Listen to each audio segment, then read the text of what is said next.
Lincoln, George Washington, Thomas Jefferson, all of them with tears in their eyes for the departure from our democracy that is happening right now, unless the truth is acknowledged and this legislation is passed.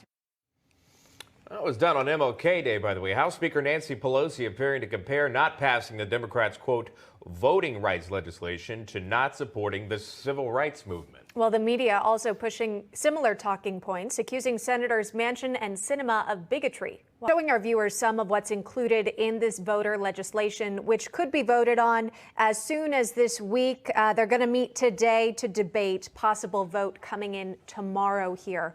But also, Paul, there's been this new talk about eliminating the filibuster here. Filibuster, something that Democrats as the minority used more than 300 times when Donald Trump was in office. Let's take a listen to what President Biden had to say about the filibuster and its relation to racism.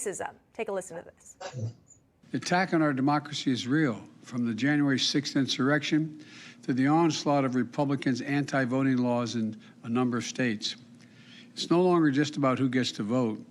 It's about who gets to count the vote and whether your vote counts at all. It's about two insidious things: voter suppression and election subversion. And obviously, he's using that argument to advocate for his position of making some changes to the filibuster to get his voter legislation through. Paul, do you see that happening? No, look, this is probably one of the most dangerous administrations I've seen in my lifetime. I moved to Texas from California, and I saw the destruction of our voter laws out there. What this president, his followers do is the dog whistle of racism, and it is disgraceful and dishonest and separates this country. More so, true Democrats and all Republicans have an absolute moral authority to stand up against this radical agenda. And look, the Senate with our two Democrats, Manchin and Sinema, are doing a good job holding the line. Of course, they're under attack. But here's what's critical to remember. I encourage all your viewers to go look at the California voting process.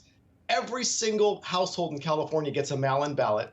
And I or your neighbor or anybody can knock on your door and collect your ballot and go door to door to door to door. That's illegal here in Texas. California, it's legal, and the Democrats want to make that nationwide, and we know that is rampant for fraud and abuse across this country. We've got to stop it. Well,